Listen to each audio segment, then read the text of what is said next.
Hola, me da mucho gusto darles la bienvenida a un episodio más de este podcast Viaje del Fénix, el cual tiene como objetivo dar a conocer historias de vida de diversos deportistas que, al igual que la ave mitológica, han resurgido de sus propias cenizas para seguir creciendo tanto en lo deportivo como en lo personal. Yo soy Abril Bojalil y el día de hoy estoy pero muy emocionada porque tenemos a un invitado especial, Diego Quirós, de la Academia Mentalidad y Deporte, la cual, bueno, ya hablaremos más adelante de ella, pero en lo personal a mí me ha funcionado demasiado en la cuestión de la mentalidad en el deporte. Eh, bueno, si nos puedes dar una introducción, Diego, por favor, de quién eres, a qué te dedicas y los deportes que has practicado. Hola, Abril, un gusto. Bueno, ¿yo a qué me dedico actualmente? Vamos a decir que hoy día me dedico a los procesos de transformación de deportistas, padres y entrenadores, que incluso en este viaje se han sumado psicólogos, preparadores físicos, hasta personas que ni siquiera son deportistas. Ha sido realmente mágico. Y pues todo proviene de una carrera bien larga en el deporte. Tengo hoy día 40 años, arranqué a pertenecer al deporte desde los 7, o sea, tengo 33 años en el deporte y desde los 17, o sea, hace 20 y tantos años, también me desempeño como entrenador y como guía de procesos de deportistas para entrenadores. Perfecto, muy interesante. Bueno, ahora vamos a iniciar desde el principio. ¿Cómo fue que inició en el deporte? Yo llegué al deporte, vamos a decir que por herencia, mis papás ambos practicaron deporte a nivel amateur. Mi papá era futbolista, mi mamá practicó tenis de mesa, baloncesto y desde muy pequeñito recuerdo mucho, bueno, acompañando a mi papá en partidos de fútbol sobre todo. Él practicaba los fines de semana, lo combinaba con su trabajo entre semana, pero así comenzó todo. A los 7 años él decide llevarme a la escuela, a una escuela de fútbol. En ese tiempo el deporte aquí en mi ciudad, Bogotá, Colombia, era conocido, pero no era masivo como hoy en día. Entonces no encontrabas una escuela en cada esquina, ¿no? Como actualmente. Él tenía que llevarme casi que por 2 horas los fines de semana a practicar fútbol en el equipo que era el equipo de sus amores. Aquí los Millonarios se llama el equipo. Y él me llevaba y bueno, y así empezó mi relación con el deporte. Vamos a decir que siempre fue un niño que le gustaba moverse mucho, que era el, ¿no? Y el deporte conectó muy bien conmigo y pues esta fue la oportunidad perfecta para iniciarme. Ok, perfecto. Eh, Ahí, ¿cuánto tiempo estuvo en fútbol? Bueno, en fútbol, vamos a decir que practiqué hasta los 12 años y medio más o menos, estuvo entre unos 5 a 6 años. Yo empecé en el fútbol de campo, o sea, el fútbol, vamos a decir que de cancha grande. En ese tiempo no había mucha conciencia en el deporte sobre los deportes infantiles y la diferencia que hay entre que seas niño y entrenes fútbol y que seas adolescente y que luego seas adulto. Entonces vamos a decir que incluso se jugaban partidos de 11, no una locura, niños de 11 corriendo detrás de un balón a lo loco. Y luego hice una transición al entrar al colegio, ya se empezó a dificultar un poco más el tema de llevarme y pues se dio la oportunidad de entrar en el fútbol de salón. Entonces vamos a decir que entre tercero, cuarto y quinto grado de primaria se intensificó el fútbol de salón. Mi papá empezó a ponerme a escoger, no era el uno o el otro, porque si no ya hubieran sido 7 días a la semana de deporte y yo era bien pequeño. Y ahí me quedé en el fútbol de salón hasta hacer mi transición al siguiente deporte que fue hacia los 12 años y medio, 13. Ok, y ahí en el fútbol, ¿qué fue lo que más le atrapó o de lo que más disfrutó en ese momento? O su experiencia en general, porque me imagino que también hubo cosas como complicadas, ¿no? A ver, yo siempre fui una persona muy competitiva desde niño. No, era el típico niño que vamos a jugar al ajedrez y quiero ganarte, vamos a jugar a las damas y quiero ganarte, ¿no? El típico que hacía berrinche, pataleta, que si no lo dejaban ganar se ponía de mal genio, me perturbaba mucho. Y creo que ese fue mi más grande, lo que hoy día llamo villano o barrera o miedo, era ese. Mm, Al comienzo, bueno, mi hermano y yo nos llevamos 6 años y un poquito, 6 años y medio. Y yo era pues el niño de la casa, ¿no? Era el niño de la casa, todos iban a mis partidos, estaban detrás mío. Y eso también hacía que tuviera una sensación de que tenía que ganar, sobresalir, vencer. Y me genera muchísima perturbación. En los primeros años con mis entrenadores, bueno, no solo en los primeros, hasta el fin de mi carrera, me generó choque con los entrenadores, era muy fastidioso, cuestionador. Me ponían cualquier ejercicio y yo estaba preguntando, ¿pero por qué ese? Eso está muy aburrido, hagamos otra cosa. ¿No? Yo siempre fui ese tipo de persona y creo que ese fue lo primero. Sin embargo, pues a esas dificultades siempre fui muy apasionado, muy apasionado, el que quiere ir a entrenar a toda hora, el que no se está quieto en la casa, el niño del parque, el que sale a jugar a toda hora. Básicamente ese era yo. Ok, muy interesante. Ahí, ¿cómo fue entonces su transición ya después al baloncesto? Pues fue un error, vamos a decir que hoy día entiendo que todo lo que ocurre en la vida de una persona es causal, es decir, que es producto de una co-creación, no es algo que haces solo, también es algo mediante lo cual influye tu ambiente. Y que tampoco somos víctimas del ambiente, por eso digo que es una co-creación. Y entonces yo estaba en fútbol y como era ese niño cuestionador, a mí me llamaba mucho la atención algo del entrenador que me tocó experimentar, vamos a decir que en los primeros 6 meses de la secundaria, que era un entrenador que yo llamo la vieja era, te gritaba, a veces decía groserías, hasta darle una palmada al deportista muchas veces lo vi, que paradójicamente en el futuro me hice amigo de él y él ya murió, que en paz descanse. Y eso conmigo no iba. Eso conmigo no iba porque yo no me explicaba cómo alguien que era apasionado, como yo y como muchos otros compañeros, como personas que estábamos invirtiendo tiempo, esfuerzo, dinero, los papás, la familia, todo, tendríamos que ser tratados así. A mí nunca fue una persona que me gustó ser ordenado, o sea, que te digan como tienes que hacer eso y cállate la boca. Entonces eso iba en contra de mi esencia. Sin embargo, pues era lo que había, ¿no? No tenía más chances. Me tocaba quedarme ahí hasta que hubiera otra oportunidad. Y era bueno, o sea, vamos a decir que no era un mecanismo de escape. De hecho, yo estaba entre los preferidos de aquel entrenador. Sí, no estamos diciendo que es que yo era el típico de la banca, que no lo tienen en cuenta nunca, entonces que yo estaba intentando justificarme. No, yo de hecho no estaba de acuerdo con ese trato, pero yo era incluido. A los 12 años y un poco más, mi papá siempre me llevaba en mi colegio quedaba a unos 40 minutos de mi casa. Mi papá me llevaba, luego él se iba a leer, a estudiar, bueno, no sé, por ahí cerca que a una biblioteca, inclusive él me dejaba y se iba a hacer sus cosas. Resulta que un día no llega, este entrenador se enferma y entonces yo quedo a la deriva. No es como hoy en día que sacas el celular y llamas a alguien. Papá, no. Me tocaba esperar por 2 horas en el colegio. Y en esa espera, niño inquieto, por supuesto no llegó el entrenador, entonces no estaba la llave de los balones, unos estaban allá jugando. Yo me voy al patio de arriba del colegio, que tenía 2 patios, abajo se jugaba fútbol y arriba baloncesto y voleibol, y encuentro allá solo al entrenador de baloncesto. El tipo estaba ya lanzando al aro, haciendo unos lanzamientos, normal. Él ya me conocía porque él tenía una camionetica que tenía como un platón, y cuando yo iba a jugar fútbol de salón en la primaria, él era amigo del entrenador también, del profe Antonio, el profe de baloncesto se llama Heriberto, y nos llevaba. Entonces él me identificaba como un deportista, él ya me conocía. Y también me daba educación física. Y llegó y me dijo, Diego, venga, jugamos un rato. Rafa no llegó, pues vamos a jugar. Yo, bueno, vamos. A medida que empezamos a jugar, ahí en eso que estás molestando con el balón y lo que hace uno, ¿no? Muchas veces con la familia, creo que es un proceso que muchas familias hacen con el baloncesto. Cada vez que ven a una cancha, pues dicen, eso debe ser arrojar algo allá a la canasta. Y yo en ese proceso empecé a preguntarle, bueno, pero profe, ¿y esto cómo se hace? O sea, ¿cómo es la forma normal de lanzar, de driblar, o cómo es? Y el señor, con total desapego, porque él sabía que yo era un jugador de fútbol, me empezó a enseñar, me empezó a mostrar. Y fue la última vez que practiqué fútbol.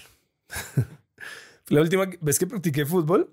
Durante esa siguiente semana, pues yo muy inquieto, ¿y esto cómo se hace? ¿Hay más gente que lo haga? Dijo, aquí en el colegio sí hay más, pero todos están de 9º grado hasta 11. No hay pequeños. Si usted quiere, pues venga y juega con ellos. No, eso fue como que me hubiera dicho, ¿no? A un tipo competitivo, a un niño que quería, mejor dicho, y que le pusieran el reto acá. Yo dije, esto no me va a quedar grande. Entonces, eso sumado a la pasión de este señor, sentí una conexión tremendamente. Luego de ahí para adelante se convirtió en un maestro de vida para mí, ese señor. Y dejé de jugar fútbol. Dejé de jugar fútbol, naturalmente. Después, pues, más adelante lo practiqué en la universidad y en algunos otros espacios. Pero a nivel de estar entrenando todos los días y de rendimiento, fue mi última práctica y me inicio en un viaje increíble en el baloncesto. Me parece ahí muy interesante recalcar varias cosas. La primera es que a veces, y justo esta palabra usted lo ocupa mucho, el caos.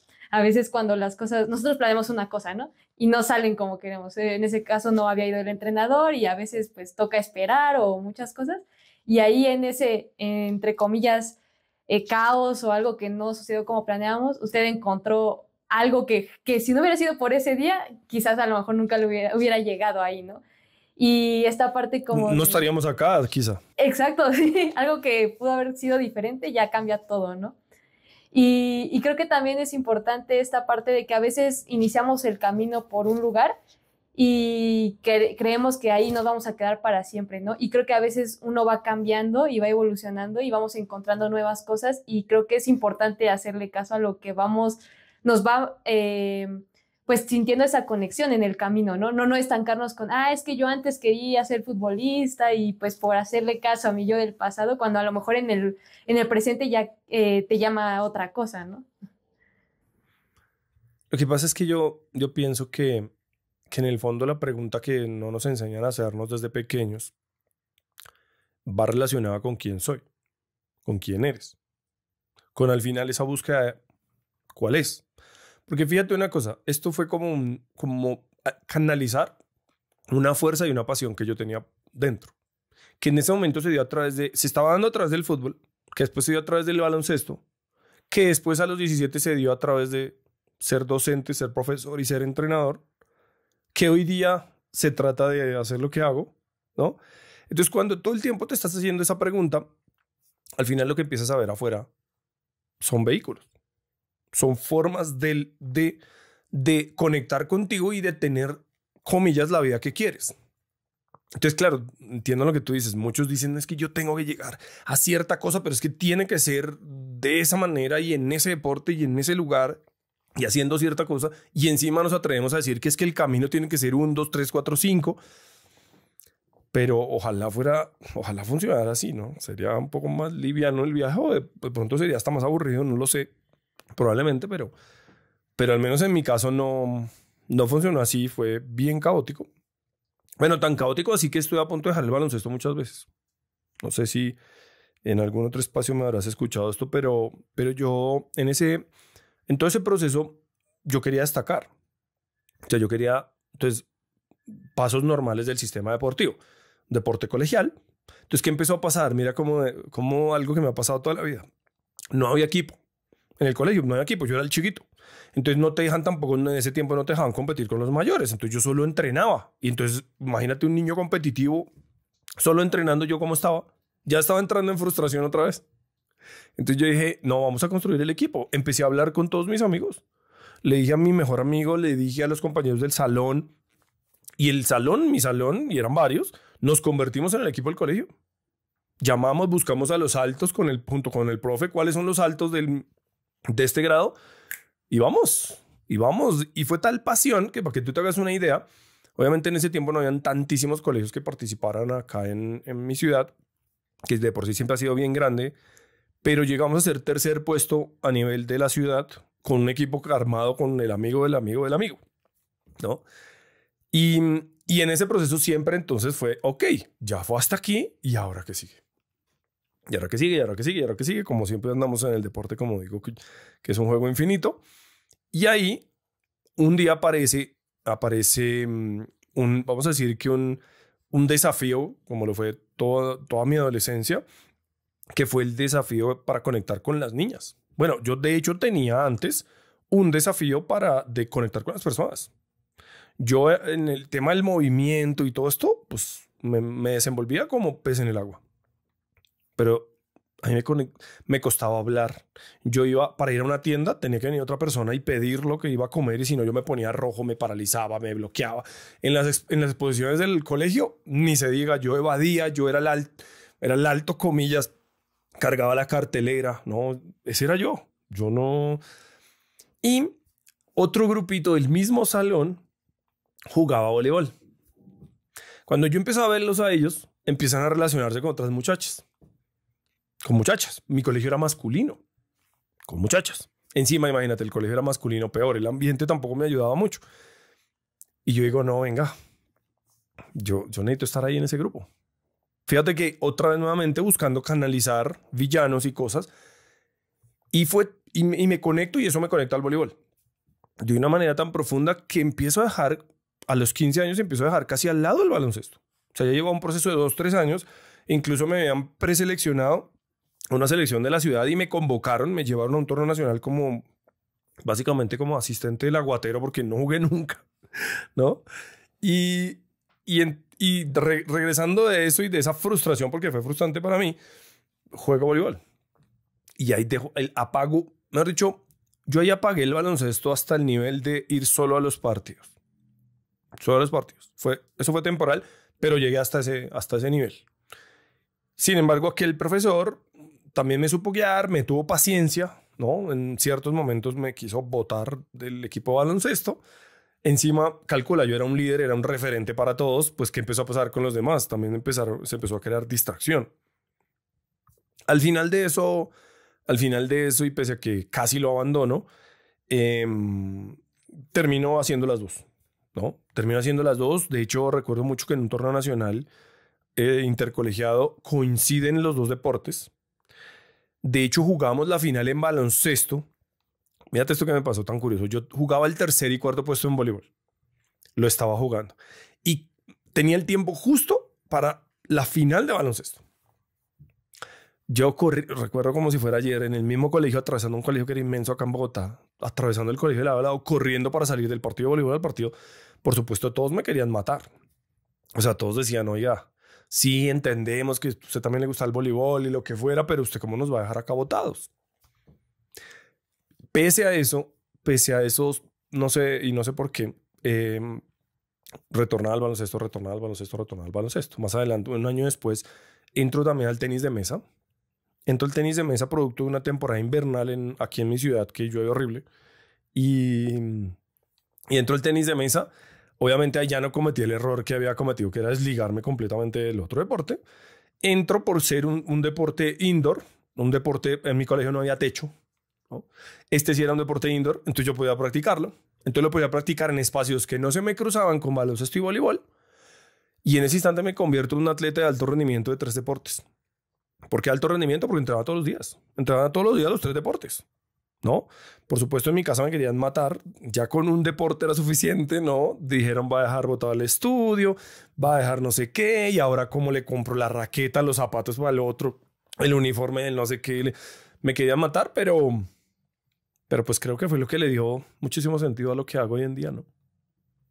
Sí, yo creo, como bien lo menciona, pues el camino de cualquier deportista tiene ciertos momentos de caos, pero creo que también a su vez puede ser crecimiento, ¿no? También dependiendo de cómo uno lo vaya enfocando, pero sí, definitivamente creo que toda esa experiencia y si uno decide aprender de eso, creo que puede crecer mucho, ¿no?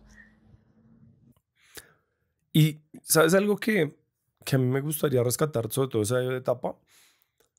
Que siempre, y bueno, y que hoy en día igual lo practico, siempre estuve observando las oportunidades.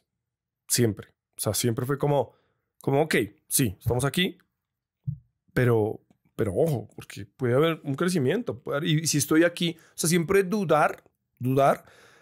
Muchas personas, o los seres humanos en general, dudamos de nosotros mismos. Pero cuando tú dudas es al revés, o sea, no dudas de si seré capaz, sino al contrario, más bien, ¿y si yo pudiera llegar acá? ¿Y si yo llegara a ese nivel? ¿Por qué no podría yo llegar? Hay otros que están iguales o en peores condiciones que yo y están lográndolo. ¿Por qué yo no? Entonces, cuando estás constantemente bajo esa duda, pero vamos a decir que duda positiva, ¿no? Como duda hacia el progreso, estás así, estás atento, estás mirando, estás observando. Así fue que se transformó también mi carrera deportiva de ser nivel colegial a nivel de clubes. Así fue, tal cual. Un amigo, mira cómo es la vida, lo habían expulsado de 10 colegios. O sea, tipo no estudiaba. No estudiaba. Ya tenía como 20 años cuando nosotros teníamos 16 y él llega al colegio y lo admite en el colegio. Casualmente, él era un muy buen jugador de baloncesto. Casualmente, y por eso fue que nos hicimos amigos. Pues resulta que él un día me dice, venga, y usted no está cansado de jugar aquí, usted ya tendría que estar, usted sobresale aquí, usted tiene que ir a otro nivel. Y obviamente el ego te dice, no, pero espérate, aquí eres el crack, eres el bueno, todos te reconocen que vas a ir allá, otra vas a ir a ser principiante, pero por dentro está ese espíritu competitivo que no, ese ego que te dice, dale y empújate. Yo dije, bueno, vamos, ¿qué hay que hacer? No, tranquilo, vamos allá a mi club, yo lo presento, usted vaya, a ver qué le dicen. Que de hecho con tan buena fortuna que me becaron, porque mi familia no tenía para pagarme un club. Y me becaron, me dijo el entrenador, bueno, vamos a ser sinceros, acá usted tiene con qué pagar la mensualidad y todo, uniforme, todo. Y yo le dije, no. Yo le dije, casi que yo estoy acá escapado. O sea, en mi casa están pensando que yo voy a dejar el estudio por el deporte, que estoy loco, que se me zafó un tornillo, pese a que ellos mismos me pusieron en deporte, como en la vida. Y yo dije, bueno, eso es lo que hay. Y él me dice, de hecho, después tuve la fortuna de entrenar a los hijos, mira cómo es la vida. Y él me dice Camilo, se llama este profe, bueno, lo único es que usted no puede fallar. O sea, acá lo becamos. Usted es un muchacho talentoso, tiene capacidades, entendemos que no tiene cómo, pero usted no puede fallar. Mire a ver cómo llega. Yo más o menos vivía unos 45 minutos caminando de mi casa hasta allá, entonces yo en el fondo llegué y dije, bueno, el día que no tengo me voy caminando, que en efecto fueron cientos de veces de ahí para adelante. Pero estuve atento a esa oportunidad. Si yo no me arriesgo a dar esa oportunidad, a dar ese salto de calidad, yo no conozco otras personas, no conozco otro ambiente. Me hubiera quedado ahí en ese círculo de colegios, hubiera destacado a nivel de colegios y hubiera seguido el patrón de todos, porque para que tú te hagas una idea, mira cómo es la vida. Mi amigo, mi mejor amigo, el que los induje casi que de casualidad al baloncesto, él fue después selección Bogotá, selección de la ciudad, antes que yo, y fue titular y fue referente y fue muy bueno. O sea, casi que por ambiente del colegio, él dio el salto muy chiquito, muchísimo antes. Pero para ese entonces, cuando ya teníamos 17 años, él había hecho así en su rendimiento. Se había caído. Dejó de jugar. Y así pasó con la mayoría de las personas. Entonces ese salto que yo di, pues también me abrió los ojos a otros niveles, a competir ya a nivel de otras ciudades, del país. Fue una cosa completamente diferente. De hecho, ahí organizamos un torneo internacional ahí en ese mismo club. Y no, ahí fue donde terminé de confirmar como el deporte es mi camino. Alrededor de eso rompí todos esos paradigmas que yo tenía de las relaciones sentimentales. Tuve mi primera novia como a los 17, precisamente en aquella escuela. En esa misma escuela, mira cómo es la vida. Fue la primera vez que me preguntaron, oiga, y aquí estamos necesitando entrenadores, ¿usted no quiere ser entrenador? Ahí me picó ese bichito Y pues en ese momento era como tener un trabajo y tener con qué pagarte, aunque sea las cosas mínimas, alimentarte bien y eso. Y yo dije, pues vamos, ¿qué hay que hacer? Otra vez, ¿viste? La oportunidad, la posibilidad, arriesgarte. Y pues eso hasta el día de hoy. Ay, qué interesante y muy importante. Me gustaría rescatar, uno, la parte de justo atreverse, porque como bien lo dice, a veces por no querer fallar, porque estamos muy cómodos en nuestro lugar, porque ahí somos los mejores o lo que sea, no damos ese salto.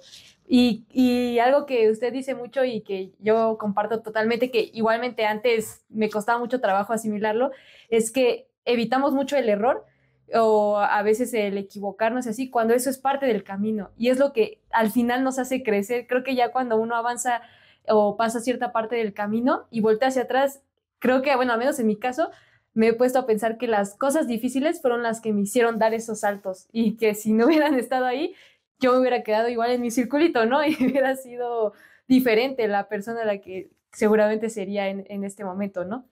Y creo que, bueno, también, bueno, rescatando un poco más lo de hace rato, también mencionaba que era muy como introvertido y así a mí también me pasaba que me daba nervios el leer en voz alta en la escuela y todo eso, y el deporte de alguna manera, como que el ponerme retos me hizo poco a poco ir confiando más en mí misma, aún si fallaba, ¿no? O entre comillas fallar a lo que los demás a veces piensan que es fallar, ¿no? Yo digo algo, lo que pasa es que a nivel social el error no está bien visto. O sea, el error es como que no estuviera en el camino, como que sería más fácil si no existiera el error, como si, que es la analogía que yo siempre hago con las historias. Imagínate una historia donde desde el primer minuto todo es éxito y todo es felicidad. Pues seguramente nadie va a querer asistir a esa historia, va a ser una historia aburrida, va a ser como, bueno, ya era exitoso, más éxito y finalmente ahí viene qué va a pasar, va a ser exitoso, final feliz. ¡Wow! Nadie se va a sorprender por eso. Entonces, en nosotros los seres humanos, de manera interna, ese caos y esos villanos y esos miedos y esas barreras y esos obstáculos están implícitos.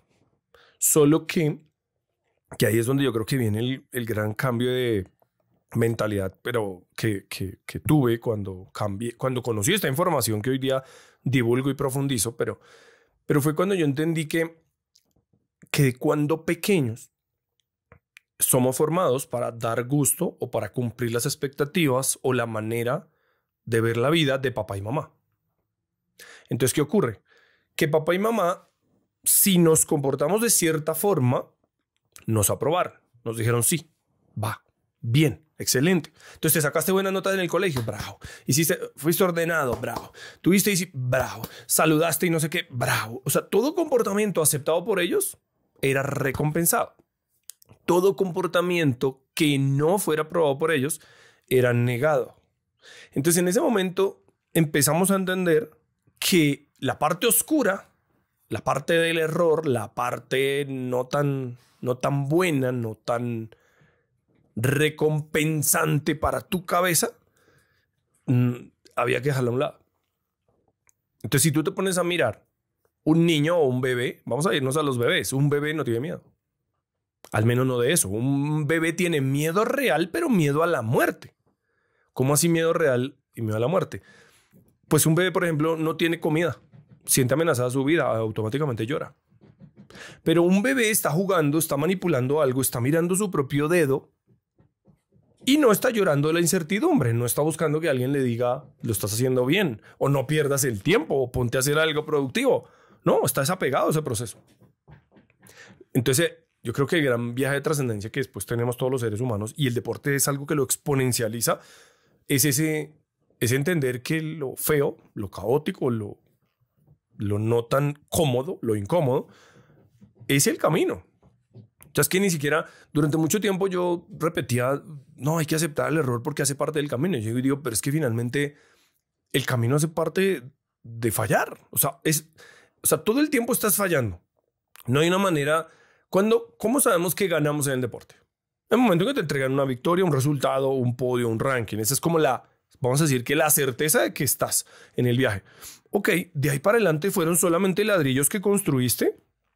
Unos más altos, unos más bajos, unos más gordos, unos más flacos, unos más débiles, unos más fuertes. Pero al final no constituyeron ese éxito que tú después ves como una medalla. Al final fueron, vamos a decir, que eslabones imperfectos de una cadena que después al final se observa como ganaste o lo que fuera en un resultado. Entonces, cuando ya le cambias y le haces la vuelta a esa forma de pensar, pues ya no estás juzgándote a ti y al exterior como bueno o como malo, que al final hacen parte de la misma ecuación. Porque si tú te puedes analizar, Abril, toda historia de éxito del deporte, todas esas historias que todo el mundo dice, wow, entre más grande fue el villano, más impresionante la historia. ¿Sabes? A deportistas, no tenía que comer cuando tenía no sé qué, pum, después se quedó campeón olímpico. Todo el mundo dice, wow. Lo botaron del equipo, como a Michael Jordan. Lo botaron del equipo y le dijeron que no era talentoso. De repente se transformó, wow. O sea, si tú te das cuenta, es como, o sea, más bien yo digo, ¿por qué no invertimos la cosa y nos damos cuenta? Nada más modelemos lo que ya funciona. vamos a buscar cuál es nuestro más grande villano. Entre más grande, mejor. Y vamos a dejar de resistirlo, vamos a abrazarlo. Y como yo lo abrazo y dejo de resistirlo y lo amo y sé que hace parte de mi historia, entonces ahora, bueno, ¿qué significado tienes tú en la historia?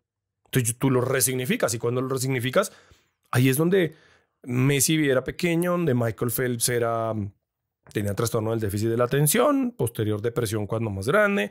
Ahí es donde Simone Biles era brillante para un montón de cosas, pero por dentro estaba destruida. Y es donde Michael Jordan lo botaron del equipo. Ahí es donde Cristiano Ronaldo no tenía condiciones económicas y venía desde muy abajo. Y si tú te puedes saber, es el mismo patrón. Entonces ya cuando paras esa resistencia, le das significado a tu propio viaje. Y bueno, ahí es donde creo yo que todo cambia. Sí, definitivamente yo antes de entrar a la academia, cuando escuchaba sus en vivos y toda esa información, a mí me hacía clic en muchos sentidos y dije, wow, esto es lo que creo que la gente necesitaría saber y la verdad le agradezco mucho por compartirlos, porque pues no solo me ha ayudado a mí, sino a todos los que estamos en la comunidad. Y bueno, ahorita vamos a ahondar más en eso, pero síganos contando cómo fue ya después que estaba haciendo los 3 deportes, cuando lo llaman para ser entrenador, cómo fue el siguiente proceso.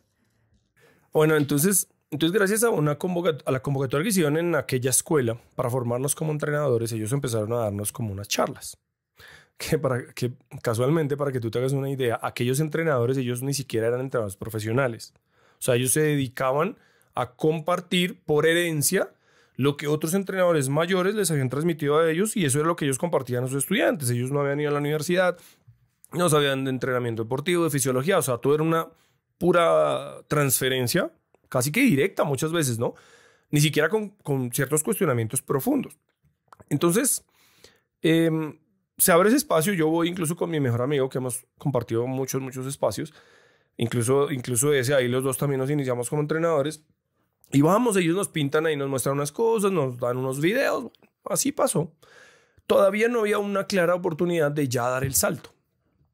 Pero como nos habíamos abierto la oportunidad, eso fue el año 2002, me gradué del colegio. O sea, ahí acabo, 17 años, cumplo, me gradúo. Y en el primer semestre yo no estudio. No estudio, yo quería estudiar educación física. Pues a ver, adivina, como era deporte, entonces educación física, ¿no? Por supuesto, en mi casa estaban ahí como, educación física, ¿será que sí da para vivir? Eso es lo que estudian los vagos. Entonces yo les digo, bueno, vamos a ver, yo tampoco tengo mucha certeza, 200% que sí. En este primer semestre, ¿qué tal si yo estudio otras cosas? A mí también me gustan los sistemas, a mí también me gusta, no, mi debilidad en el colegio siempre fue filosofía e inglés. Siempre.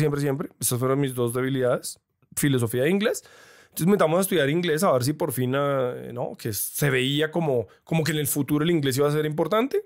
No, te estoy hablando del 2002, hace más de 2 décadas. No era como hoy en día el inglés, ¿no? Sin embargo, se visualizaba esa posibilidad. Entonces me dijeron, bueno, Diego, pues mis papás me dijeron, a ver, métase a los cursos que pueda, métase ¿no? a lo más barato que se pueda también. El sueño de ellos pues era que yo pasara a universidad pública, porque no había cómo costear una universidad privada que era muy cara. Y entonces empiezo a hacer esos cursos. Habían pasado 3 meses de hacer esos cursos. Recuerdo mucho que estaba haciendo unos cursos en lo que hoy día se llama PowerPoint, me acuerdo mucho. Estaba haciendo un curso de eso y un curso de inglés en un instituto que derivaba de una universidad. Me llama mi entrenador del colegio, aquel señor que me había inducido al baloncesto. Y me dice, Diego, en estos 3 meses pusieron allá un entrenador. Bueno, primero me cuenta su historia personal. Dice, Diego, yo trabajo en 2 colegios, en el otro colegio me están pidiendo más horas, ya no me da tiempo, estoy llegando tarde a los entrenamientos, no los puedo acompañar a los partidos. Entonces yo le dije al rector que no podía y él contrató a un señor ahí. Pues los estudiantes están súper inconformes, no quieren continuar, se nos va a acabar el equipo, se nos van a acabar los equipos, acá todo lo que nos costó construirlos. ¿Usted no se le mide a entrenarlos? Pues yo ahí dije, no, este señor sí me quiere mucho. O sea, de verdad aprecio todo, pero yo, o sea, una persona que no, en público, pensar en hablar en público era un terror para mí, un montón de cosas. Él me dijo, hágale. me dio como ese voto de confianza y me dijo, mire, yo hablo con el rector.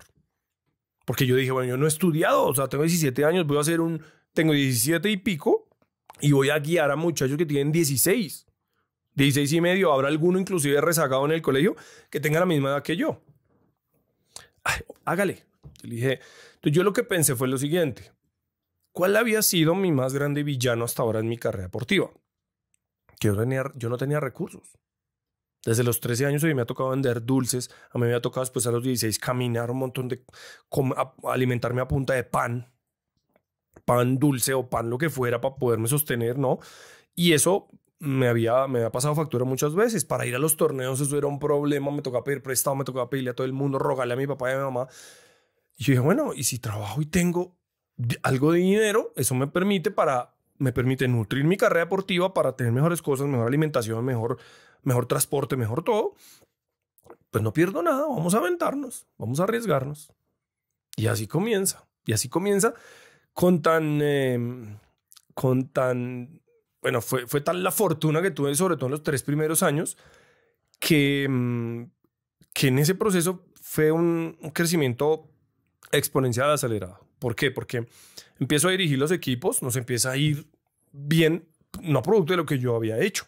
Yo había combinado mis conocimientos de lo que me ha enseñado este profe, más lo que había aprendido en la escuela, en mi primer club, más lo que yo había aprendido por ahí, que yo era bien curioso y bien preguntón y me la pasaba mirando el deporte que transmitían, que no es como hoy en día que transmiten deporte para toda hora, no. Entonces sumé todo eso, más lo que había sembrado el profesor, que era muy bueno. O sea, mi profesor había sembrado cosas muy buenas. Entonces empieza a irnos bien y él dice, bueno, Diego, ¿y por qué no hacemos un club? O sea, estamos en nivel de colegios. Si ya tenemos un nivel destacado, empecé a ganar mis primeros intercolegiados entre los 17 y los 20. Algo que no hice como deportista. Yo como deportista nunca logré ganar el torneo intercolegiado. Después como entrenador de repente, ¿no? Y eso se repitió varias veces en mi carrera. Tal vez por eso tiene mucho sentido que hoy en día hago lo que hago. Y entonces, armémoslo. Yo le dije otra vez, bueno. Entonces él era de un pueblito cerca acá a Bogotá, no es de Bogotá, que compite como por el departamento, lo que ustedes llaman en otros países los estados. Entonces en el estado, compiten dentro del estado, entonces nos fusionamos los mejores jugadores del colegio con los mejores jugadores de aquella, una ciudad muy pequeña, un pueblito, ¿no? Y los unimos, y los pusimos a entrenar juntos y a viajar juntos y a competir juntos. Y adivina qué empezó a pasar, Abril. Empezó a pasar exactamente lo mismo. Empezaron a dominar este departamento que se llama Cundinamarca. Empezamos a ganar los torneos departamentales, empezamos De repente yo estaba, que era un niño, prácticamente, dirigiendo mi primer torneo nacional. Y bueno, a partir de ese momento yo dije, acá hay algo. O sea, algo hay en mí, no sé si es la simple pasión, no sé si es la misma competitividad de que no se me están dando las cosas como atleta en mi sueño después de ser profesional, ¿no? Como que había encontrado un techo o un límite. Pero pues vamos a darle. Y empiezo a combinar las dos cosas. Con una tercera, que fue que terminando ese primer 2-3 meses de aquel semestre que no estudié, entro a la universidad. De hecho, yo decido estudiar ingeniería de sistemas porque voy a las admisiones de las dos carreras. En ambas pasé, en educación física y en sistemas, que aquí era súper difícil pasar a una universidad pública porque se presentan muchísimas personas y yo había pasado en las dos. Y la educación física se cruzaba con los entrenamientos que yo daba en el colegio. Y yo digo, bueno, la que no se me cruza es en la mañana hasta la 1 de la tarde ingeniería de sistemas. Voy a estudiar ingeniería de sistemas. Y empiezo a hacer de manera paralela las tres cosas. A nivel deportivo empiezo a probarme en cuanto equipo apareciera. Yo quería salir adelante como fuera, ¿no? Los fines de semana yo me montaba en la maleta 7-8 camisetas, diferentes equipos. Me decían, venga, usted juega bien, venga, yo no sé qué, venga, yo hágale y juegue, ¿no? Dirigía mis equipos del colegio y del club, que al final después terminaron siendo el mismo, y estudiaba. Y estudiaba, utilizaba los dones del aprendizaje y del conocimiento que tenía desde niño, ¿no? Y eso me hacía que fluyera en la carrera muy fácil, no No te voy a decir que yo era el que trasnochaba haciendo trabajos y olvídate nada. Yo vivía de mi mismo talento. El talento que me daba era ir a clase, escuchar, captar, ¿no? Un nivel de abstracción de lo que pasaba muy alto, innato, nunca nada trabajado. Por eso yo siempre digo que yo fui un nerd que terminé jugando deportes, practicando deporte. Y yo pasaba. Y yo pasaba así, me iba bien en la universidad, hasta me tenían en cuenta. Cuando tenía yo 22 años, cuando tenía 21. Tenía 21 cuando mi mejor amigo me llama y me dice que hay un proyecto deportivo. Que hay un entrenador que lo invitaron para jugar un torneo en Venezuela, que están armando un equipo, que si a mí me interesa. ¿A quién le vino a decir? Entonces yo le dije, o sea, usted sabe que yo estoy luchando por todo lado porque me tengan en cuenta, jugando aquí, jugando allá. Ya jugaba en el equipo de la universidad y destacaba en el equipo de la universidad. De hecho, me ofrecieron varias becas y en otras mi papá nunca me dejó cambiarme tampoco. Y yo dije, bueno, vamos. Lo único es que hay que pagarse todo. Entonces, en ese momento yo ya tenía, aunque sea mi trabajito, que me daba, pues no era millonario, tampoco era mucho, además yo no había estudiado ni nada tampoco, pero me daba para reunir, para patrocinarme ese viaje. Hicimos otras actividades, venta de boletas y un montón de cosas.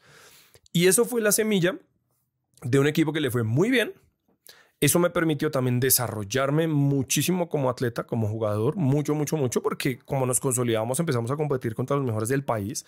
Jugamos varios torneos internacionales y nacionales también. Y a los 22 años me dan la primera oportunidad de ser jugador profesional. Mira cómo llegué a esta locura.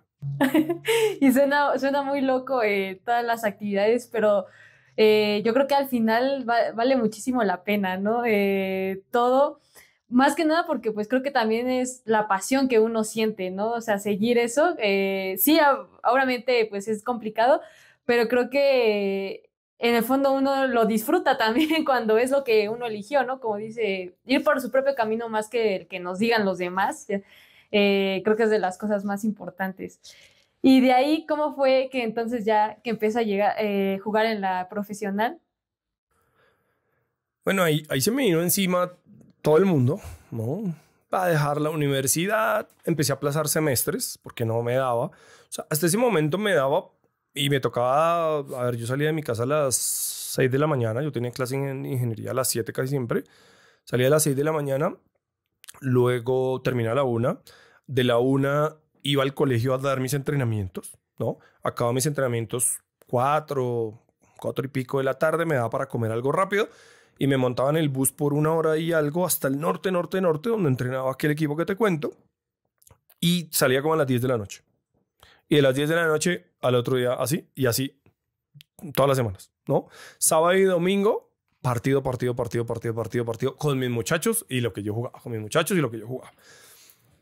Entonces, cuando ya se da esta oportunidad y ya me toca empezar a casi que irme de mi casa, porque para que tú te hagas una idea, las primeras temporadas yo las jugué fuera, no jugué acá en Bogotá. O sea, el primer equipo fue precisamente en este departamento que te digo, en Cundinamarca, donde ya me conocían como entrenador y donde jugué un montón de torneos.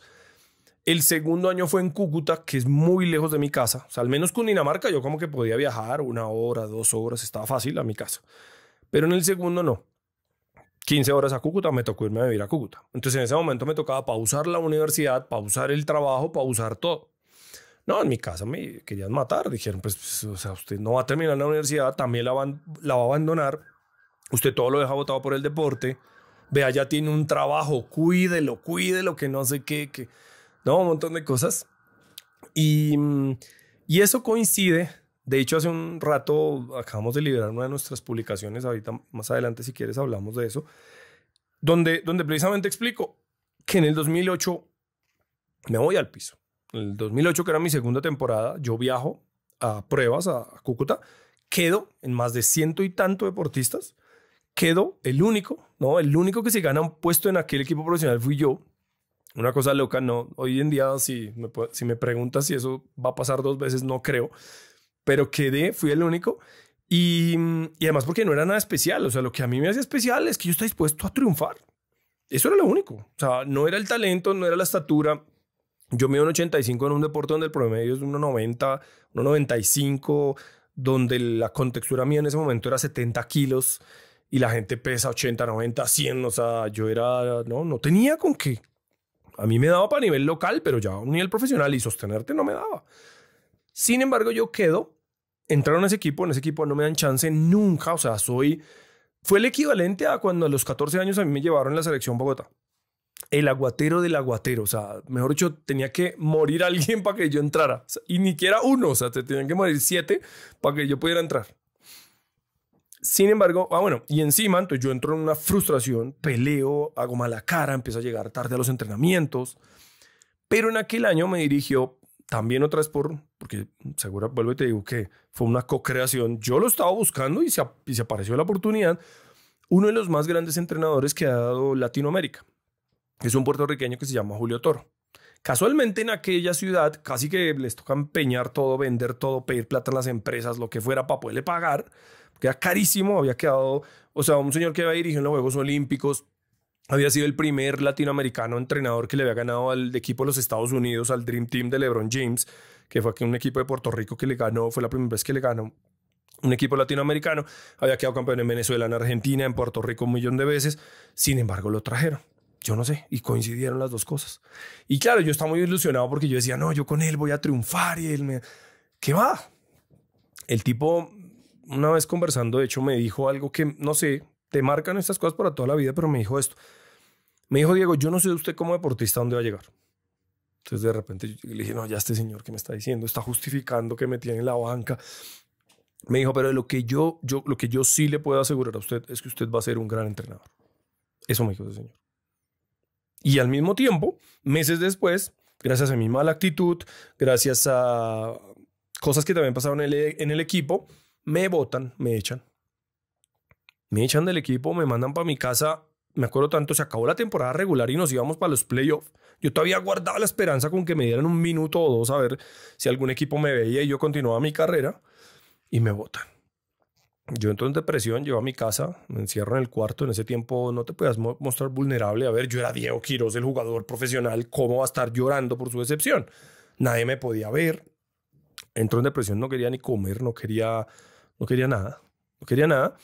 Más sin embargo, en aquella temporada ese señor me dijo, yo le pregunté después de un desayuno, le dije, profe, ¿cuál es la clave del éxito deportivo? Yo me la pasaba haciéndole preguntas, porque siempre he sido el preguntón, el cuestionador, el que quiere hallar el fondo de las cosas. Y yo le dije, bueno, profe, usted que ha logrado tantas cosas, un tipo demasiado sabio, había ido a la guerra de Vietnam, para que te hagas una idea. Lo había mandado a la guerra de Vietnam, de hecho tenía una prótesis en un tobillo porque una mina le había quebrado, le había volado un tobillo. Y el tipo me dijo, Diego, la clave del éxito en el deporte está en la mente. Así, tal cual, no me dijo nada más. Y yo le dije, ok, profe, pero... Entonces él me recomendó algunos libros, me dijo que existía una cosa que se llama hoy día mucho más desarrollada, la programación neurolingüística, la PNL. Bueno, me dijo que indagara. ¿A quién le dijo, no? O sea, pues a mí que me encanta el conocimiento, curiosear y todas esas cosas. Bueno, 17 años después, llevo 17 años desde aquel ya frase que me dijo ese profesor, pues yo llego a mi casa deprimido, hizo sentido mucho de lo que él me dijo. Empecé a entender yo por qué me sentía así, empecé a entender muchas de las cosas de por qué yo quizá quería triunfar en el deporte, muchos de mis bloqueos, un montón de cosas. De hecho, yo me había resistido por muchos años a trabajar físicamente. Yo era un chico que como en el estudio se me daba, en el deporte se me daba, pues yo vivía de mi talento. O sea, era apasionado y tenía talento. O sea, no estés pensando que yo era el esforzado, el que iba... Eso sí, yo siempre estaba. Pero en el momento en que había que dar la milla extra, no sé qué, que te doliera el cuerpo, y yo decía, uy, no, que se tire otro. Yo soy el talentoso, yo que me voy a andar lanzando el piso por el balón. Pues ahí todo hizo sentido. Y hubo un cambio de mentalidad tremendo. Lo primero que hice fue cambiar mi cuerpo. Subí 20 kilos de masa muscular. Empecé a averiguar cómo entrenarse. Yo antes había empezado el gimnasio y fallaba, empezaba y fallaba. Apenas era que me doliera un poquito, yo ya no volvía. Bueno, aquí no. Fue un proceso de transformación.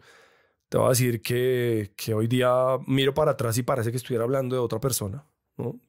La gente me veía en la calle y la gente que había jugado conmigo decía, ¿usted qué está haciendo? O sea, ¿qué se está inyectando? Me dijeron, ¿no? Y fue puro ejercicio. No tenía ni siquiera cómo comprar cosas como para decir que es que no. Fue ejercicio, bueno, puse más sabiduría. Me rodeé de ciertas personas que me dieron una información diferente. Abrí los ojos a cosas que antes no había abierto. Y en el siguiente año, o sea, te estoy hablando del 2008 al 2009, un día estoy en un parque jugando con uno de todos esos equipos que yo jugaba. Yo estoy ahí jugando, se acaba el partido cuando me llama un entrenador. Yo lo conocía porque cuando era niño, él me había dirigido en contra. Y me dice, Diego, usted, mire, ahí está oportunidad. Yo, pelado, ¿usted cuánto tiempo lleva? Usted no sé qué, lleva mucho tiempo. Desde el colegio yo lo conozco, si se acuerda de mí, ¿no? Usted ha evolucionado un montón. Yo, hey, profe, ¿qué más, no? Que de hecho es un profe que ha tenido unas prácticas que ha dejado huellas nocivas terribles en una gran cantidad de deportistas. Pero, pues que igual cada quien él conmigo siempre fue bien, pero lo que hablan otros de él no eran igual, el típico entrenador de la vieja era. Sin embargo, él nuevamente me da ese voto de confianza y me dice, usted lo está haciendo muy bien. A mí me acaban de llamar para un torneo semiprofesional, bueno, sí, semiprofesional con jugadores profesionales, que al final es lo mismo, en un departamento que queda acá cerca, que es el departamento o el estado de Boyacá. ¿Usted no quiere jugar? Otra vez yo le dije, o sea, dígame a dónde tengo que llegar ya, o sea, ¿cuándo hay que empezar? Pero yo ya ahí me había transformado. Voy a ese torneo y para que tú te hagas una idea, o sea, hazte cuenta que prácticamente jugaron los mismos jugadores de la profesional, pero todos distribuidos ahí. Porque había mucho dinero, había muchísimo apoyo, estaban todas las condiciones, los mejores hoteles, era cerquita, entonces era muy fácil de organizar el torneo.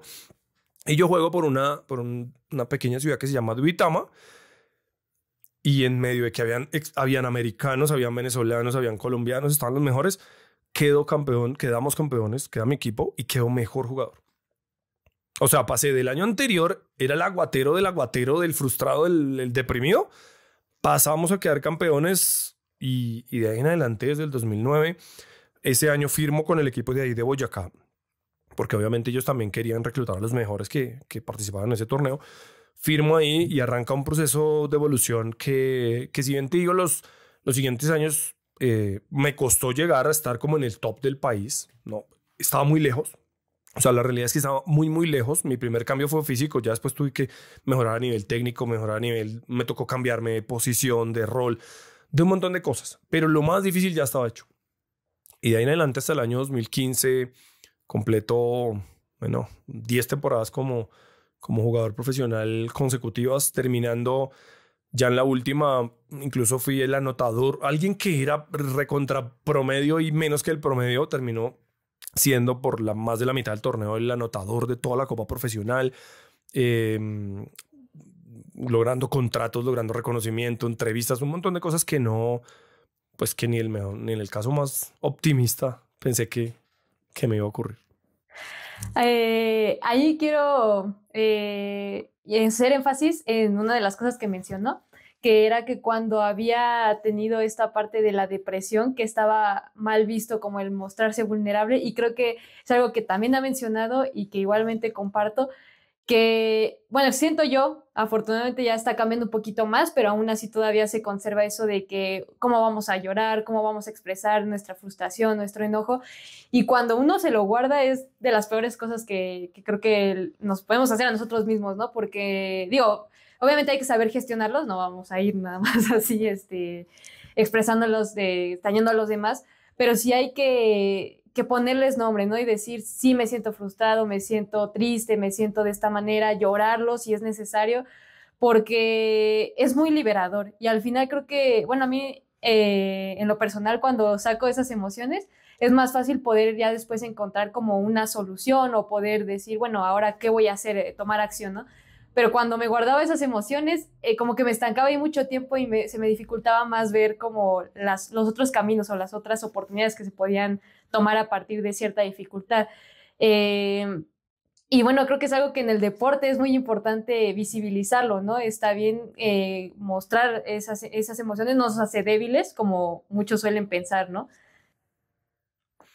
De hecho, en esa época, no sé cuántos años tendrás tú, creo que no viste esa época, pero en esa época era un hombre, y más un hombre que llorara, un hombre que se quejara. Mira, para que tú te hagas una idea en los entrenamientos, por ejemplo, mi profe, el que me indujo en todo esto, que lo quiero muchísimo, pero las cosas funcionaban más o menos así. Cuando entrenábamos defensa, todos tenían que estar agachados, rodillas y cadera flexionados, ¿no? casi una posición de casi todos los deportes. En los ejercicios, si alguien se extendía, él pasaba con un palo. Pasaba con un palo y te daba un golpe acá en el isquiotibial o en la cola, ¿no? Y eso era permitido. Entonces calcula el que se quejaba, el que gritaba, el que decía no puedo más, no. Te decían que eras una niña, te decían que no ibas a llegar a ninguna parte, te decían, o sea, era un bullying social que en ese momento pues era normal. Entonces tú no podías llegar a la casa. Por ejemplo, yo me acuerdo mucho la primera vez que, me acuerdo también como si estuviera hablando de ayer, que yo llego a mi casa a quejarme del entrenador, de mi profe. Le digo a mi mamá, mamá, es que mire, es que no sé qué, que la exigencia iba.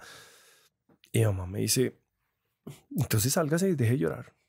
Retírese del deporte entonces. Aquí no venga con sus quejas.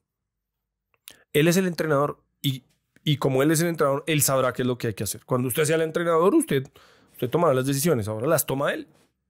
Solo que en ese instante, pese a que de esta instrucción que me está dando mi mamá, muchas cosas pueden llegar a tener lógica, lo que ella en el fondo igual estaba desconociendo era yo cómo me sentía. O sea, en ningún momento validó el hecho de decir algo pasa, ¿no? Ni siquiera se tomó el trabajo de decir como venga, ¿cómo así que le están pegando a los deportistas? O sea, no, era tan normal. Obviamente, cuando tú así indagas en la historia de mi mamá, fue una persona maltratada, fue una persona que también le pegaban con palo, rejo, correa, con todo lo que se pudiera imaginar uno. Entonces ya eso se le hacía absolutamente normal. Entonces, claro, venir de una etapa en la que quejarse era lo raro, anormal, las emociones, no se hablaba de emociones. Emociones en el deporte, eso no existe. Es más, hoy día hay un montón de lugares donde todavía no existen. O sea, las emociones, y que es parte un poco de mi misión hoy día como divulgador, es hacer conciencia sobre la importancia de las emociones y hoy en día en muchos lugares esas emociones son incluso estigmatizadas. En generaciones como la tuya y los niños actuales, donde se les dice que son débiles, donde se les dice que se rompen con cualquier cosa, donde se les dice, ¿no? Un montón de cosas que peor. O sea, entonces no estamos esperando que estas personas se abran y expresen el cómo se sienten si les estamos diciendo de entrada que ya tienen un problema. Entonces es algo que bueno, es nuestra misión hoy en día de transformar un poco la mentalidad al respecto y creo que sirvió mucho y uno de los grandes cambios que hubo a nivel mundial en el deporte fue la carta de Michael Phelps. Porque cuando Michael Phelps se retira en el 2016 de la Olimpiada de Río, pues toca el cielo deportivo con las manos. Entonces dice, máximo ganador en la historia de medallas olímpicas, récords mundiales se cansó de batirlos. De hecho, en la Olimpiada anterior casi que en el 90% de las pruebas batió el récord mundial. O sea, un montón de cosas que era ilógico. Era ilógico para un ser humano. Entonces había tocado la famosísima mentalidad ganadora y había hecho, no había... Pero en el 2018 ya había pasado un tiempo y él cuenta muchas de las cosas que él no había contado. De hecho, dice que hoy día se encuentra en un estado de depresión. Y eso activa las alarmas y fue como una reacción en cadena porque a partir de ese momento muchos de los grandes deportistas empezaron a sentirse por primera vez con el permiso. ¿Por qué ponen el permiso? Porque si el más grande de todos los tiempos en los Olímpicos lo dijo, entonces todos estamos autorizados para hablar. Y a partir de ese instante se empieza a escuchar un poco más de esto, se empieza a aceptar un poco más de esto. Y bueno, al día de hoy creo que se ha tenido una apertura tremenda. Cuando nosotros iniciamos el proyecto Mentalidad Deporte, te voy a decir que había demasiada gente escéptica. Hoy día no es tan...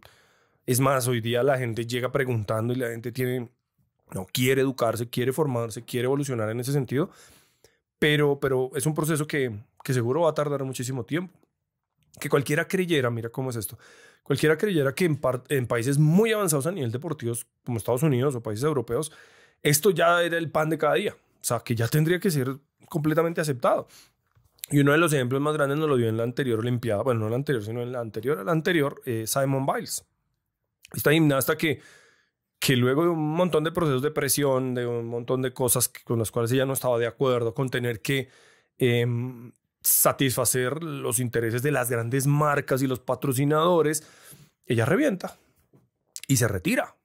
y se retira en los Juegos Olímpicos. O sea, cualquier persona diría, no, la cumbre del deporte, todo el mundo sueña llegar allá. Y ella dijo, pero dejé aquí ya, no va más. Y ojo, en el apogeo de su carrera, venía a ser campeona olímpica batiendo todos los récords en la anterior. En esta era como la consolidación, que fue en Tokio. Y dijo, no, chao, se acabó. Eso creo que fue, ese creo que fue otro punto de inflexión. Porque una cosa es que ya después al final del viaje como Phelps, tú reconozcas muchas de las cosas que pasaron.